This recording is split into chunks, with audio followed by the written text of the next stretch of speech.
Hello viewers, how are you. उम्मीद है आप सेहतमंद होंगे। आज हम बात करेंगे लाहौर की और लाहौर की ठंडी सड़क की और सर गंगाराम जो एक सिख था, उसने कितना काम किया और कितनी उसने स्ट्रगल की। तो सर गंगाराम, जिसका वालिद अल्हम्दुलिल्लाह रब्बिल आलमीन पुलिस ऑफिसर थे, उन्होंने गंगाराम को बहुत पढ़ाया। उन्होंने गंगाराम पर बहुत मेहनत की।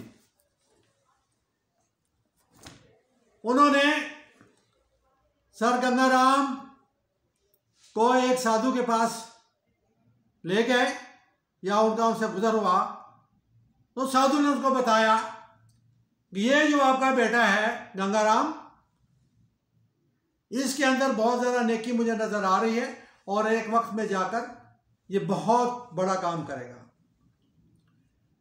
तो सर गंगाराम अभी बच्चे ही थे, तो एक दफ़ा वो एक रिश्तेदार था उनका, इंजीनियर था, एग्जेक्टिव इंजीनियर, तो उससे मिलने चले गए ना। तो वो ऑफिस में नहीं थे और सर गंगाराम बाहर बैठ रहे फर्श के ऊपर, लेकिन उनको ख्याल आया, वो उठे और अपने रिश्तेदार एग्जेक्टिव इंजीनियर की कुर्सी पे जाकर बैठ गए। थोड़ी देर में उनका रिलेटिव एग्जेक्टिव इंजीनियर आए और वो देखकर बड़े नाला हुए। उन्होंने कहा, गंगाराम तुम मेरी कुर्सी पर कैसे बैठ गया, उठो मेरी कुर्सी से। तो उसने कहा गंगाराम को, गंगाराम ठीक है मैं उठ जाऊँ, लेकिन ये कुर्सी तेरी परमानेंट नहीं है, कल किसी और के पास चली जाएगी, तुम इसके मालिक नहीं हो, तुम वक्ती तौर पर आर्जी हो, तुम चले जाओगे। तो यही हुआ। सर गंगाराम ने इंजीनियरिंग की, उसके वालिद ने उसको इंग्लैंड में पढ़ाया, यूरोप के अंदर भी उसको तालीम दी और उसको सिविल इंजीनियर बना दिया। फिर उसके बाद वो गवर्नमेंट ऑफ इंडिया के अंदर एज ए इंजीनियर उसकी अपॉइंटमेंट हो गई। तो फिर जब उसकी प्रमोशन हुई तो उसकी पोस्टिंग लाहौर में हुई और वही कुर्सी जो उसके रिश्तेदार ने खाली करवाई थी उसके ऊपर वो उसको अलॉट हो गई और वो ऑफिस में बैठकर अपने भगवान को उन्हें शुक्रिया अदा किया। एनीहाउ फिर सर गंगाराम उस कुर्सी के ऊपर 12 साल तक बैठे, लेकिन उन्होंने लाहौर के अंदर बहुत काम किया। लाहौर का मार रोड, आज किसी पुराने लोगों से पूछें, उस रोड का नाम है ठंडी सड़क। उसके ऊपर गंगाराम ने बहुत ज्यादा बिल्डिंग्स बनाई। सर गंगाराम ने एक बहुत बड़ा हॉस्पिटल बनाया और आज भी वो सर गंगाराम हॉस्पिटल के नाम से मशहूर है।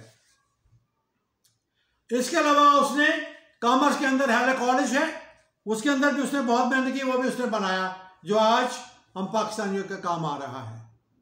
तो इसी तरह उसके अंदर मॉडल टाउन को लॉन्च किया और वो एक रेजिडेंशियल एरिया उसने बनवाया और आज उसका नाम है।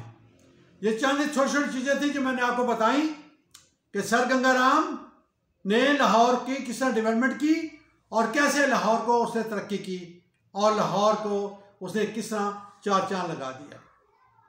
तो इसी तरह सर गंगाराम एक दफा कुएं में गिर गए थे जब बच्चे थे, छोटे थे। वहां से कुछ लोग गुजर रहे थे तो उन्होंने देखा एक बच्चा कुएं में गिर गया है, तो उन्होंने उस कुएं से निकाल दिया, क्योंकि वो रब ताला उससे बहुत बड़ा काम लेना चाह रहा था। और इसी तरह उसके साथ लाहौर के अंदर, पंजाब के अंदर, मुख्तलिफ शहरों के अंदर उनकी पोस्टिंग भी रही और जिस शहर में भी गए उसने बहुत काम किया। आज सर गंगाराम हॉस्पिटल आप देखें कितना अवाम उन्नास को फायदा दे रहा है। और वो कॉमर्स कॉलेज जो आज हाईले कॉलेज है, कितना अवाम नास को काम दे रहा है। और म्यू हॉस्पिटल का एक शोबा, एक बिल्डिंग है, वो भी उसने उसको डोनेट किया था।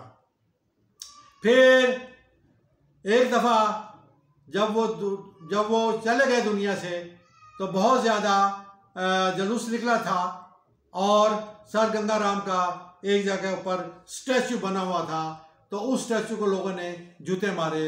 और एक बदबख्त ऐसा भी था जिसने एक जूतों का हार बनाया और उसके स्टैचू के अंदर वो डाला। जो ही वो डालने लगा, पुलिस ने उसको पकड़ लिया, उसको बहुत शिद्दत किया, उसको मारा। फिर उसको पनाह कहाँ मिली, उसको मेडिकल की सहूलत कहाँ मिली? उस गंगाराम हॉस्पिटल में उसको मेडिकल मिला और उसके जख्मों को वहाँ पर ट्रीटमेंट मिला। तो जस्ट इमेजिन, सर गंगाराम यही नहीं, जो सहाबा कराम ने हमारे काम किया, जो डेवलपमेंट की मदीना में, तो उसने बेवाओं के लिए विडो ट्रस्ट बनाया। उस विडो ट्रस्ट, क्योंकि यह हो गया था कि इंडिया के अंदर, बरसगीर पाको हिंद के अंदर लाखों की तादाद में डाइवोर्स और बेवाएं वहाँ पर उनकी अक्सरियत हो गई थी।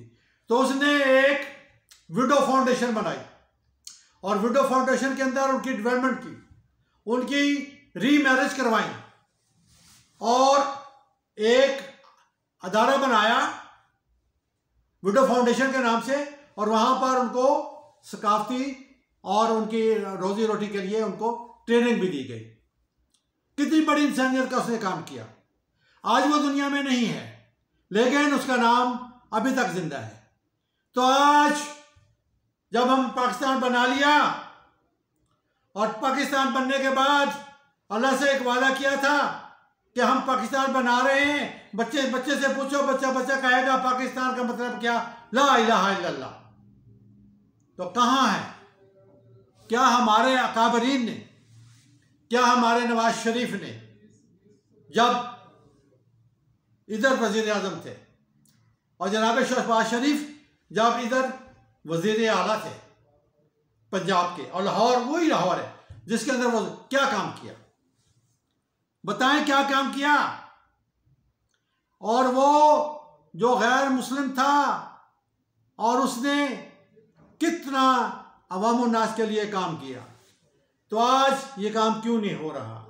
इसलिए नहीं हो रहा कि हम इस्लाम की तरफ तवज्जो नहीं कर रहे, हम कुरान की तरफ तवज्जो नहीं दे रहे, हम कुरान को नहीं समझ रहे, हम कुरान के लिए वो वर्क नहीं कर रहे जो इसके अंदर ऑर्डर्स लिखे हुए हैं। इसके अंदर ऑर्डर लिखा हुआ है, ये अहकामात हैं, ये मुआशरे की इस्लाह के लिए, जानियों को कंट्रोल करने के लिए, और ये मईशत को कंट्रोल के लिए इसके अंदर अहकामात हैं। जैसे चोरी करने वाला मत, चोरी करने वाले औरत के हाथ काटो। सूरह नूर आयत नंबर 2, जानी मर्द जादी औरत को सरेआम 100 कोड़े मर्द को और 100 कोड़े औरत को लगाओ। तो मुआशरे की इस्लाह, बेहयाई की इस्लाह, चोरी करप्शन डाके कई, सूरत माइदा आयत नंबर 38, सूरह माइदा आयत नंबर 33, सूरह माइदा रुकू नंबर 7। क्या हुक्म आया कि जब कोई मुजरिम पकड़ा जाए और साबित हो जाए उसके जुर्म, और जब उसको पुलिस आफ्टर इन्वेस्टिगेशन जज के सामने पेश करे, तो जज उसको वो सजा दे जो कुरान पाक में लिखी हुई है। जैसे कान के बदले कान, नाक के बदले नाक, आंख के बदले आंख, दांत के बदले दांत, सर के बदले सर, और जख्म के बदले जख्म। So viewers, struggle for the establishment of Islam, struggle for the establishment of Islam, for Allah's prayers and salvation, because Islam is the solution to the problem of humanity in the world. And now come back to Pakistan. Quran has a solution to the problem of humanity in Pakistan. Quran has a solution. to the problem of humanity in Pakistan. So, our courts, our military courts, our civil courts should punish the criminals in the light of Quran accordingly. अब लिसानियत को भी ख़त्म करना होगा और हमें सूबाई तासुबात से भी निकलना होगा। जैसे बेनज़ीर के टाइम में एक नारा लगा था, चारों सूबों की जंजीर बेनज़ीर बेनज़ीर, और ये आईने पाकिस्तान, यह भी जनाब जुल्फ़िकार अली भुट्टो ने पाकिस्तान को दिया। और इसके पेज 1 करारदाद मकासद कि इसके अंदर कॉन्स्टिट्यूशन ऑफ पाकिस्तान के अंदर हर रूल एंड इलेक्शन जो होगा वो क्या होगा, कुरान के मुताबिक होगा। और दस्तूर पाकिस्तान चैप्टर 9 पेज 145 आर्टिकल 1, हर कानून कुरान के मुताबिक होगा, और अगर वो कुरान के एंटी है, कुरान के सादम करता है, तो उसको क्या होगा, कुरान के मुताबिक उसको बना दिया जाएगा। ये चैप्टर 9 में लिखा हुआ है दस्तूर पाकिस्तान के अंदर, लेकिन हम इस पर तवज्जो नहीं कर रहे, हम इस पर तवज्जो नहीं कर रहे। आज के हुक्मरानों को मैं गुजारिश करता हूं, मैं बताता हूं कि सर गंगाराम की कॉपी करो, और उसकी कॉपी क्या होगी जब तक वो उसकी कॉपी करो जिसकी कब्र मदीने में है। सरकार सल्लल्लाहु अलैहि वसल्लम की कॉपी करो, बिकॉज मैं युति रसूला फ़क़द आता था, जिसने नबी पाक सल्लल्लाहु अलैहि वसल्लम की इताअत की ऐसी है जिसने उसने अल्लाह पाक की इताअत की। तो हमें यह सोचना होगा, हमें यह बावर कराना होगा अपने बड़े को, अपने अकाबरीन को, पार्लियामेंटेरियन को, अपने उलमाए कराम को, मशाइख को, दानश्वर को, कि वह लिखें और बोलें कि मुजरिम को जुर्म साबित होने पर वो सजा दी जाए जो कुरान पाक के अंदर दर्ज है। लिहाजा व्यूअर्स, थिंक अबाउट इट। मैं था इकबाल मलिक और आप देख रहे थे मेरा ह्यूमन राइट्स यूट्यूब चैनल। खुदा पे मान दे, अल्लाह पर पैमान दे, और मेरी दुआ है सबके लिए, अल्लाह मग़फ़िर लना वलिल मोमिनीना वल मोमिनात वल मुस्लिमीना वल मुस्लिमात। और जैसे सूरह बनी इसराइल है आयत नंबर 80 और 81, कुल जाल हक़ व ज़हक़ल बातिल इन्नल बातिल काना ज़हूक़ा, हक़ आ गया और बातिल मिट गया, और बातिल को मिटना ही था। अब हक़ तो आ चुका है हमारे साथ, लेकिन बातिल कहाँ मिटा है, और बातिल कैसे मिटेगा? इसी सूरह बनी इसराइल की आयत नंबर 81 है, वनुनज़्ज़िलु मिनल कुरान मा हुवा शिफ़ाउ व रहमतल लिल मोमिनीन। हमने कुरान को उतारा है बातिल को ख़त्म करने के लिए, हमने कुरान के अंदर अहकामात उतारे हैं, और क्या हुआ, मा हुवा शिफ़ाउ व रहमतल लिल मोमिनीन, ये मोमिनों के लिए शिफा है और रहमत है। और ये शिफा कैसे है कि इसके अंदर जो अहकामात नाज़िल फरमाए गए हैं, जिसके अंदर जो अहकामात नाज़िल फरमाए गए हैं वो शिफा है, वो रहमत है। और वो इस तरह से शिफा नहीं है कि ये कोई पैनाडॉल है या कोई सिरप है, आप पी लेंगे और आपको शिफा हो जाएगी, नहीं। इसके अंदर जो अहकामात उतारे गए हैं उनको नाज़ुल अमल करवाना है और शिफा पानी है और अल्लाह की रहमत हासिल करनी है। तो इसी तरह सूरह माइदा आयत नंबर 44, 45 और 47 मफ़हूम अर्ज करता हूँ, जो लोग पाकिस्तान के अंदर इस बातिल निज़ाम का हिस्सा हैं और उसके खिलाफ बोलते नहीं हैं, लिखते नहीं हैं, तो क्या हुक्म आया? आयत नंबर 44, 45, 47, उलाइका हुमुज़ ज़ालिमून, उलाइका हुमुल काफ़िरून, उलाइका हुमुल फ़ासिक़ून। फासिक हैं, जालिम हैं, और वो क्या हैं? बिल्कुल ही दोज़खी हैं। वो जहन्नम में जाएंगे, वो दोज़ख में जलेंगे। सूरह कमर आयत नंबर 17, आयत नंबर 22, सूरह कमर आयत नंबर 32, आयत नंबर 40। क्या हुआ? वनुनज़्ज़िलु मिनल कुरान मा हुवा शिफ़ाउन व रहमतुल लिल मोमिनीन, और उसमें वलक़द यस्सरनल कुरान नुनज़्ज़िलु फ़हल मिन मुद्दकर, हमने ये कुरान नाज़िल किया है और समझने के लिए आसान है। इसके अंदर जो अहकामात हैं वो समझने के लिए आसान है। सूरह कमर आयत नंबर 17 पढ़ लो। और साथ ही कौम आद की जिक्र, कज़बत कौम आद और उन पर अज़ाब आया।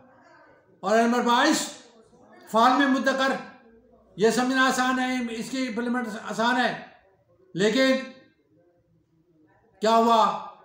कज़बत कौम समूद, वो कौमें हुए। तीसरी कौम लूत, सूरह कमर आयत नंबर 32, फरमाया कि फ़हल मिन मुद्दकर आसान है, इसको इम्प्लीमेंट करो। लेकिन उन्होंने कज़बत कौम लूत, उन्होंने इसको झुठलाया, नहीं अमल किया, और उनके ऊपर पत्थरों का अज़ाब आया। कौम आद पर हवा का अज़ाब आया, कौम समूद के ऊपर चीख का अज़ाब आया, और आले फिरौन पर आग का अज़ाब आया। और कौम नूह पर क्या हुआ? कौम नूह पर पानी का अज़ाब आया। अभी भी वक्त है, हम कुरान की तरफ आ जाएं। Come to Quran. सिर्फ यही नहीं है तो नमाजें पढ़ते रहो, रोजे रखते रहो, कुर्बानियां करते रहो, ईदें मनाते रहो, और कुरान के अहकामात को भूल जाओ। अफ़तुमिनून बिबादिल किताब व तकफुरून बिबाद, हज कर आते हो, उम्रे कर आते हो, रोजे रख लेते हो, नमाजें पढ़ लेते हो, तहज्जुद पढ़ लेते हो, जुमे पढ़ लेते हो। अफ़तुमिनून बिबादिल किताब व तकफुरून बिबाद, ये अहकामात। और दूसरे जो अहकामात हैं जो हमने इसको नाफ़िज़ अमल करवाना है, कुरानी शरीअत सज़ाओं को, उसको बाला-ए-ताक़ रखा हुआ है। और कुरान नाज़रीन बरोज़ क़यामत या तो आपके हक में गवाही देगा या आपके खिलाफ गवाही देगा। आपके खिलाफ बरोज़े क़यामत कुरान गवाही देगा कि इन्होंने मुझे बाला-ए-ताक़ रखा हुआ था और इन्होंने मेरे अहकामात को नाफ़िज़ अमल नहीं करवाया। वो आपके खिलाफ गवाही देगा। लेकिन आप अगर कोशिश करेंगे, इसके अंदर जो कुरानी शरई अहकामात हैं, जो कुरानी शरई सज़ाएँ हैं, उसको नाफ़िज़ अमल करने के लिए कोशिश करेंगे, लिखें और बोलेंगे कि मुजरिमों को जुर्म साबित होने पर वो सज़ा दो, कुरान पाक में लिखी हुई है, तो ये कुरान आपके साथ आपकी गवाही, आपकी सिफारिश करेगा। कुरान शफाअत करेगा। हुज़ूर पाक सल्लल्लाहु अलैहि वसल्लम आपकी शफाअत करेंगे अगर आप ये काम नहीं करेंगे। अगर इसको इग्नोर कर दिया तो फिर ये महजूरा आपके खिलाफ गवाही देगा। तो फिर क्या होगा? फिर दोज़ख में जलोगे। अभी वक्त है आपके पास, अभी टाइम है आपके पास, आप मरे नहीं हो, आप यंग हो। Come forward. नहीं अनिल मुनकर का ना करना दीन के साथ सबसे बड़ी 2 नंबरी है। अमल मारूफ तो करते हो, नहीं अनिल मुनकर नहीं करते हो। ये दीन के गलबे के लिए काम करो, दीन के गलबे के लिए काम करो। फिर क्या है? लिमा तक़ूलूना मा ला तफ़अलून, तुम बात क्यों कहते हो जो करते नहीं हो? मैं कर रहा हूं। I am going to courts for putting writ petition against खिलाफ कुरान और सुन्नत सजाएं। तो मेरा साथ दीजिए, आए बढ़े, क्योंकि कैद और कैद बामुशक्कत की सजा कुरान से साबित नहीं है। इस खिलाफ कुरान और सुन्नत सजाओं को बंद करवाने के लिए रिट पिटीशन दायर होगी और आपका साथ चाहिए। पैसा मेरा लगना है, ठीक है, साथ आपका होना है। तो लिखो और बोलो कि हमारी सिविल कोर्ट्स, हमारी मिलिट्री कोर्ट्स मुजरिमों को जुर्म साबित होने पर वो सजा दे जो कुरान पाक में दर्ज है। मेरी दुआ है आपके साथ। अल्लाह मग़फ़िर लना वलिल मोमिनीना वल मोमिनात वल मुस्लिमीना वल मुस्लिमात। सुबहानल्लाह व बिहम्दिही सुबहानल्लाहिल अज़ीम, सुबहानल्लाह व बिहम्दिही सुबहानल्लाहिल अज़ीम, व मा अलैना इल्लल बलागुल मुबीन। अस्सलामु अलैकुम।